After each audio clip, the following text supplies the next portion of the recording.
it happen, but open it up and listen. My kids went through the school 12 years ago, and when I first heard the project, I went, those schools are fine. My kids got through it fine, but they're now 12 years even more older than they were, and they are old, and they need help. And we are refurbishing these schools. They're great schools. They're great buildings. They've served us well. They need a refurbishment. They need HVAC. They need safety. They need paint jobs and floor and ceiling and new lights. And we're going to be off to the races for another 20, 25 years with regular maintenance and updates. I think your presentation has been remarkably professional and clear and concise, and you've covered everything. And I'm very happy we're coming down to the end here. We would anticipate for the public and for the record, we're trying to aim for should we be successful this evening, it will go to the Board of Finance. And that might be at a special meeting later in the month. We're trying to get the timing right because our charter aims at different dates and no more than this many days, no less than this many days to go to referendum. This is definitely a decision the citizens should weigh in on, and we're aiming for mid-March, probably March 14th, which is a Tuesday, of being a referendum day.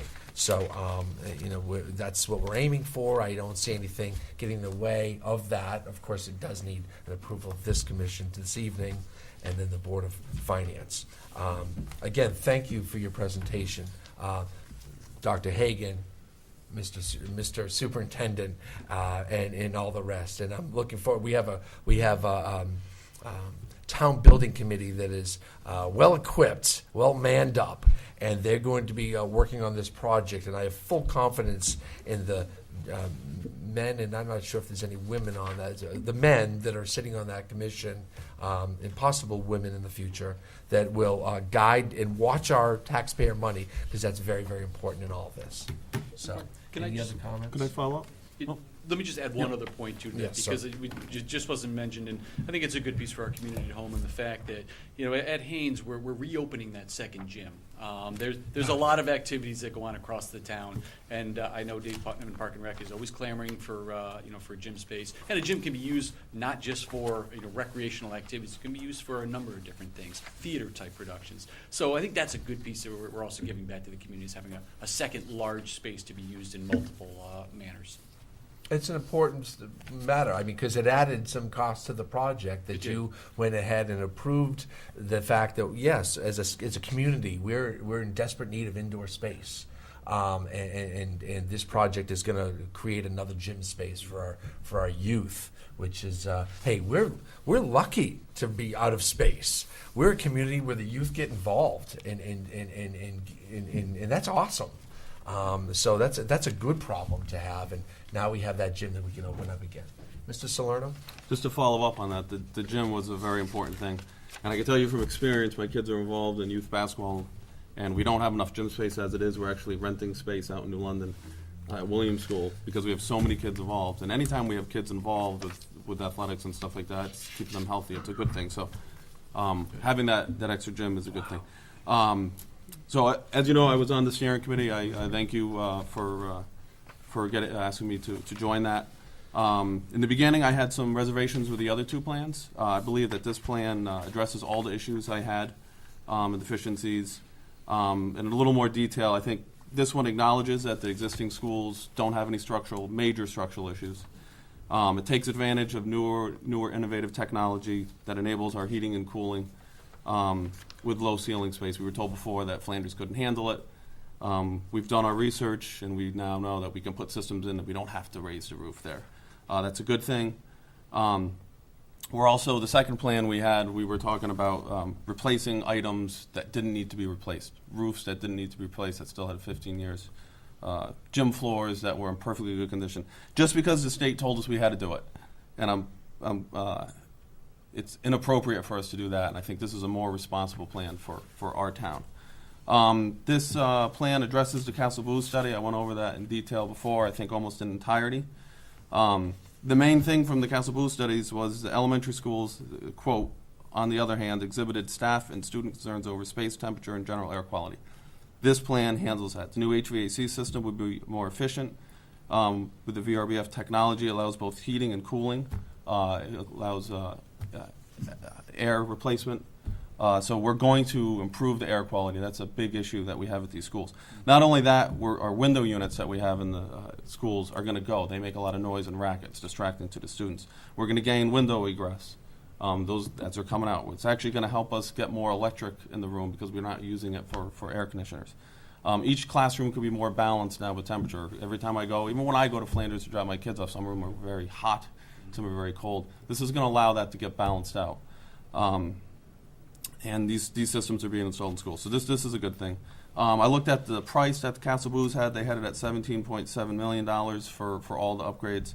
That was in 2010 dollars. If you take about a 4.5% increase of costs over each year, we're at $26 million. We've also added, on top of that, upgraded security, new improved lighting, more efficient lighting, improved electrical. We're replacing oil tanks and some boilers. We're replacing all the windows.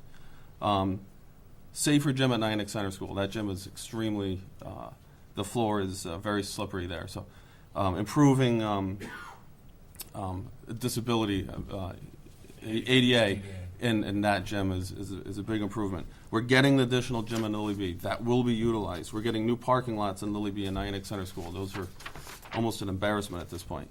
And hazardous material abatement. That really wasn't in the Castle Blues study. There's a good amount in there to do that. We need to do that. New furniture. These schools are going to be like new, you know. And finally, aesthetic improvements. We're painting. We're putting new ceilings in. We're actually doing a new facade on the front with the canopies. That's important, I think, for the kids. It's very drab right now. Another question and concern I had was, what if the NESDEC student enrollment was wrong? And we just did get our new one, and I applaud you for getting updates on that. That was always a concern. If we went with the existing plan, Mark already mentioned it, we would be talking about building a third school or in addition to that. We wouldn't, I think it was 850 students. So the other two school system, if we went with Lily B, if we had that, we would have had unbalanced schools. And I know that's something that the Board of Ed has tried to not have asymmetric school populations. We're going to get all our schools, elementary schools, upgraded at the same time. Before, we were going to get one school, and then we were going to have to wait and hope that the town would approve a new school. That's an improvement. And lastly, if you go through our debt service, this town has been good at keeping our debt payments below 10% since I remember. When I look at our debt report, 2019, 2020, our debt payments are going to come down about $1.5 million. That leaves room for the school improvements. That school improvements will start taking over there. So I don't see that we're going to have necessarily a huge tax increase because of this. I think it's going to fill in some of our existing debt that's getting paid off. So all that together, I think this plan is a big success. Mark said we went from $100 million to $35 million. I think this does what we need to do. So I just want to thank you for your leadership. I know sometimes going back to the drawing board a couple times can be embarrassing and could be frustrating, and sometimes the public thinks we're not doing our job or we don't know what we're doing, but that's actually not the case. We were getting new evidence in, and we were willing to go back after you guys took comments from us. You got new NESDEC numbers and stuff like that, and we went back to the drawing board, and I think this is the right plan for the town. So thank you to all of you, and Al and Ken. Thanks, Mark. Yeah, and Tim, for leadership. Terrific. Any other questions, comments? Ready for resolution? We can. Resolved to authorize an appropriation in the amount of $37,500,000 for the planning, design, acquisition, construction, equipping, and furnishing of alterations and upgrades of the Lily B. Haynes, Flanders, and Nyack Center Elementary Schools, and authorizing the issuance of $37,500,000 bonds of the town to meet said appropriation, and pending the issuance thereof, the making of temporary borrowings for such purpose. Resolved that Mark Nickerson, acting in his capacity as first selectman of the town of East Lyme, may take any and all actions, including the execution, delivery, and acceptance of contracts, deeds, and other legal documents necessary to effectuate. Wait a minute. That goes into a boundary line. It's, Page 2.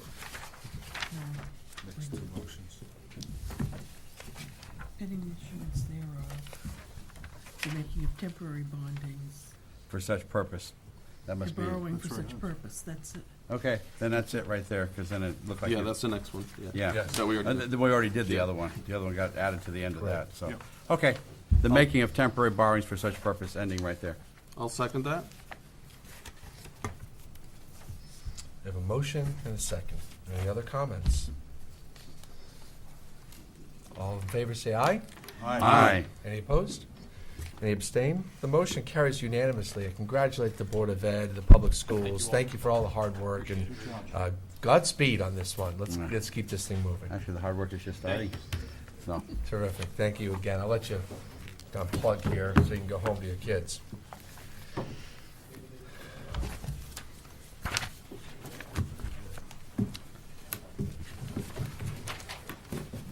Thank you all. To the Board of Selectmen, thank you for your participation in the long presentation a couple of weeks ago in this, and you're doing all the work behind the scenes to understand this project. It's not a little project, it's a huge project, and it's an important one for the town. Next on the agenda is 2F, discussion. Really no possible action. There's no action to be taken tonight, but discussion. I want to just inform the Board of Selectmen what's going on. You're probably getting calls, maybe you've gotten an email. I certainly have as well. We had to curb some of the transfer station hours. We thought we'd be beyond the union negotiation. I don't know if in your packets, if you got other local transfer station. No. Okay.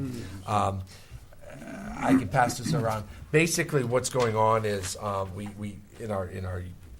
we asked for consideration for the union to change the hours at the transfer station, and it's being contested. So we're on our way to arbitration with that and many other items on the town hall union negotiation, and look forward to a speedy resolution. But we've run out of money in Public Works budget line for the transfer station. We have very, very little activity in the winter months. Mr. Baga had that documented. It said if we went every other week, and we posted it significantly on the website and at the gate, every other Saturday we'd close in January and February. So it would be all of 4 Saturdays for the entire year we'd close. We'd be able to make up some of the money and get back to a balanced budget. What we're hoping to do is shift the hours at the transfer station. Not many towns are open 6 days a week like ours are. Many towns have cut back on hours, midweek hours, and extend the hours into the weekend, and that's what we're working on with the union thing. The other thing we could do is pull money out of contingency and keep it open, but we have very, very little activity at the transfer station, and I wanted to inform you that and give you an opportunity to speak to that. I've had numerous calls on this that people have gone to the transfer station and found that it was closed and been upset. We had this discussion several years ago when there was a budget shortfall, and one of the ideas was to not allow the public on a couple days a week during the week into the transfer station, that it would only be for the town vehicles. I don't know that might be brought up on the table again, whether that might. It still ends up being the overtime issue it's an automatic overtime issue on Saturdays. Mm-hmm. And that's the money issue. It's But $25,000 a year. But that is not a departure from what we've been doing. So why is there a budget overrun? Because those have been. Because we budgeted thinking that we would be able to change the hours. And because this negotiation is now going into 12 months late. Well, not 12 months late. We're into our 8th month of being past the deadline. We're on our way now to arbitration. We couldn't resolve it through negotiation and mediation. Because it was going to be Wednesday, right? The original. No, actually, originally, yeah. And then we said, well, why don't we keep it a 6-day work week and we'll go Tuesday through Saturday. Right. And just shut down on Right. Monday. which many towns do, and we've done our fair share of surveying, and many towns have different ways of doing it. New London is only open the first Saturday of the month. Ledyard is open Saturdays and Sundays, but closed on Mondays. Mondays and Tuesdays closed in Montville, et cetera, et cetera. There's many different ways of going about it. We're just trying to, the trend is not to be open 6 full days a week, and we don't get the kind of activity up there that we need to be open 6 days a week. We try to, and we budgeted for, because we had a very tough budget year last year, trying to scale back, and we ran into a roadblock there. We can pull money out of contingency for the next 3, well, this Saturday is coming very quickly, but for 2 Saturdays, and keep it open. Or we can post it as we have, very clearly, and on the website as well, and give a notice here in town meetings, et cetera. And by the beginning of March, we're going to be past this anyway. Well, I think we have to remember that the idea of going to the dump on Saturday, taking your kids with you, et cetera, that's sort of an old-time custom in the town. And when we tried to do this before, we got not a lot, but considerable pushback from the public that this was a tradition. And so I think that many of those people who do that are perhaps older people who do not use Facebook, who don't go online. It's a Saturday tradition. Take the grandkids, go to the dump. Get a donut. Yes. Yeah, I get it. And so I think, at least I would say that would be sort of the age group of people who spoke to me about being upset about going and finding that it wasn't open certain times. Right. So I think if we're going to do this, there needs to be more advanced notification to the public that there's a change in the policy. Right. Okay. Well, the notice has certainly been up there now for about a month's time, signed at the transfer station, and certainly the people that are heading up there. And there's only a handful on Saturdays in the winter, and it's those handful that you and I both heard from. And I do sympathize with them, because they had no idea until they've already loaded up the truck and they've gone down the country road and ended up at the transfer station. And I also know, and let's just throw it out on the table, it's politically incorrect. I mean, it's a political bomb to close a transfer station on a Saturday. It blew up in the face about 10 years ago, and I'm not going to let that happen. We are just in between right now, and I'd hate to have the whole citizenry. I hate to take money out of the contingency for this. I'm trying to give proper notification. Are we talking about 2 more Saturdays? 2 more Saturdays. So it's going to happen that way.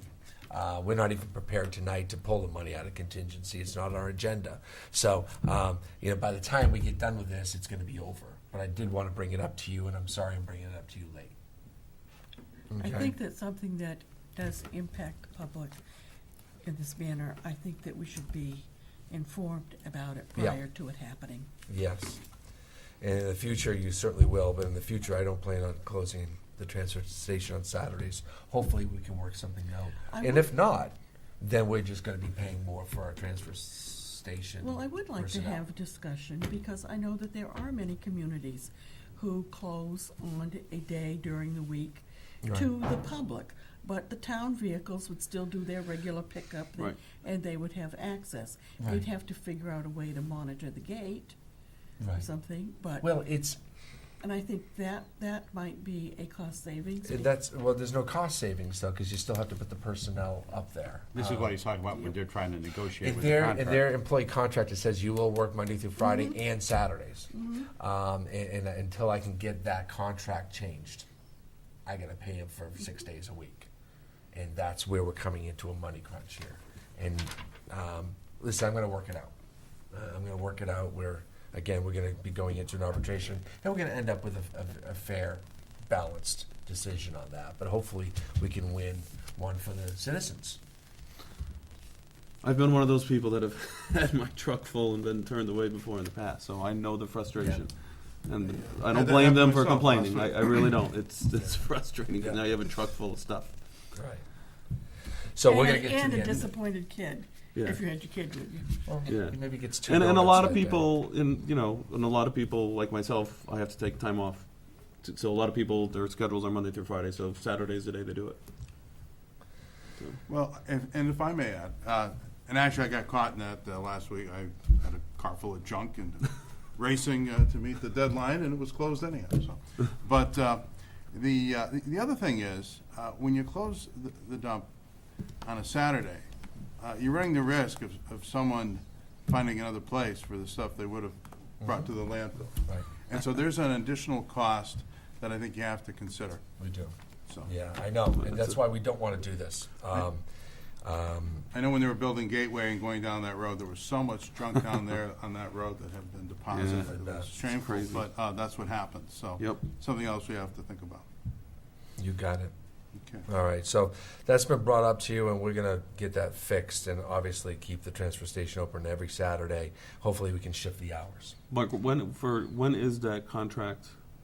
When does that contract go to? Do you know? Well, I mean, are we going to face this next year? the labor contract expired last July, so now we're operating. Okay. I thought we would have this resolved, certainly in the first couple months of the fiscal year, and we're in month 7. Yep. Month 8 now. Okay. So hopefully a resolution soon. But in the meantime, we're gonna open the transfer station every Saturday starting in March, and until then, it's every other. And you can check with a highway department, check on the sign in front of the transfer station, check our website, or give me a call, and I'll certainly let you know what it is. What Okay. about if on Friday that was put on the signboard out front? Okay, good idea. Yeah, So it's easy. we'll This- contact Dave Putnam tomorrow. This Saturday, Yeah. Saturday, whichever it happens to be, the Transfer town's station transfer closed. station will not be open. That's a good idea. Good idea. Good idea. All right. Thursday or Friday, or Thursday and Friday. Ending that painful discussion. Well, it's not that often that we get to It's- talk, it's- that we I get to know. talk trash. Oh, 2G is the, by custom and tradition, we have a second deputy in case the first selectman is indisposed, the second selectman, the deputy selectman is unavailable, and then sometimes, often there's things to be signed and things to go over. And by custom and tradition, we have always appointed a second deputy first selectman, and I think there's a motion to appoint Mr. Salerno. move to appoint Mark L. Salerno of 424 Boston Post Road, East Lyme, Connecticut, to serve as second deputy first selectman, to serve when the first selectman and deputy first selectman are not available through December 4th of 2017. Second? Okay. Any comments, questions?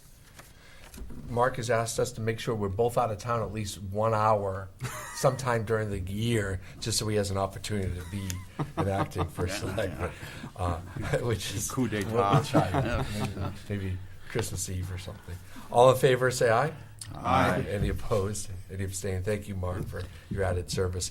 Can I move the agenda items around? Let's do the sign call, the vacancy, Actually, I would've and then we'll go to the budget. I would have rather appointed his son Alex, but that, Yeah, Alex is Anyway, you wanna do certainly this- you wanna do qualified. this- Let's do the sign call, if you don't mind, if there's no objection.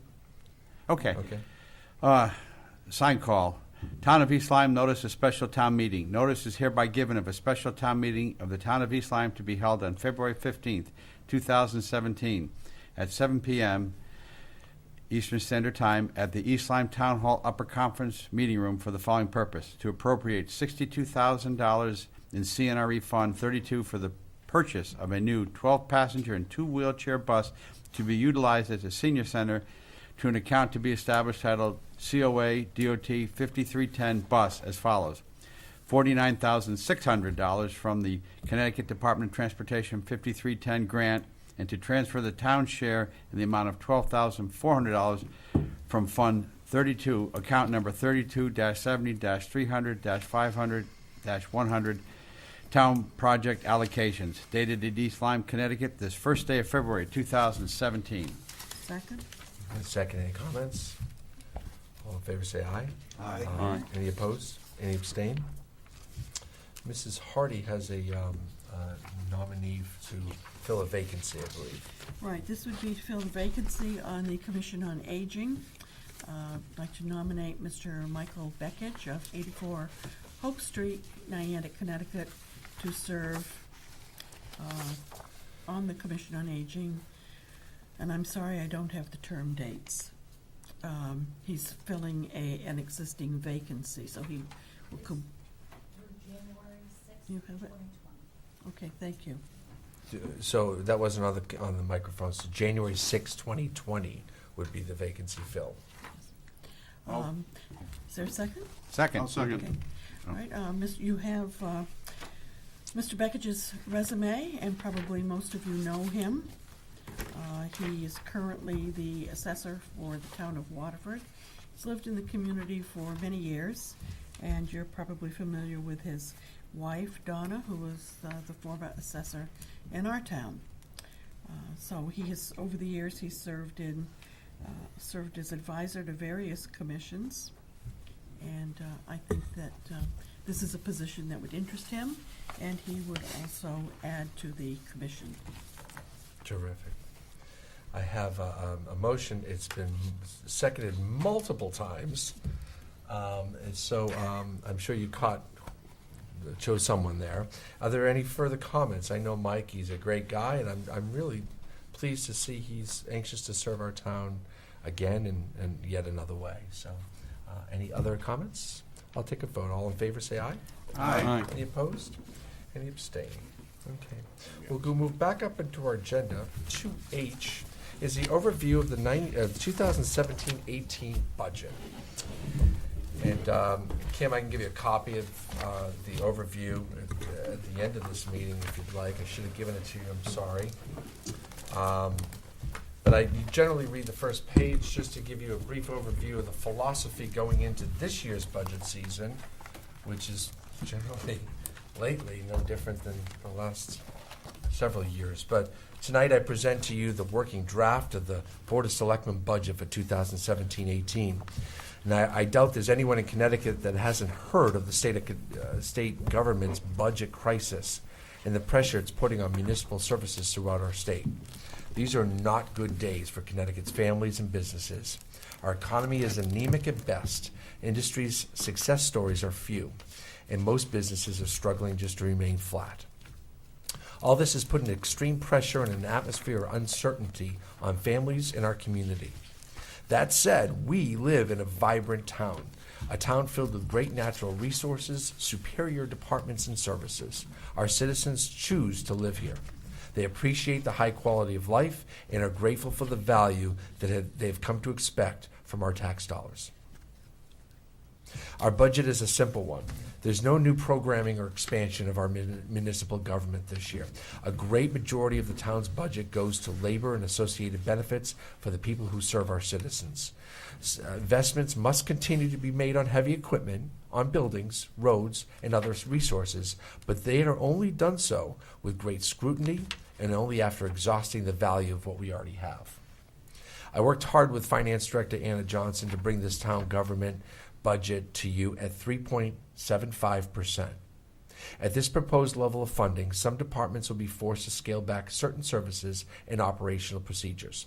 This might seem like a broken record because it's been the same message to our departments and to our citizens, and frankly to you, for the past 4 or 5 years. Making cuts and finding efficiencies has become more difficult with each passing year. Our departments are trim and efficient. There is little waste and zero extravagance.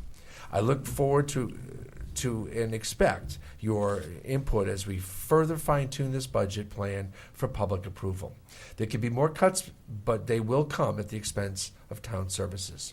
You'll find that the driving force behind most of the increases in department budgets are wage and benefits.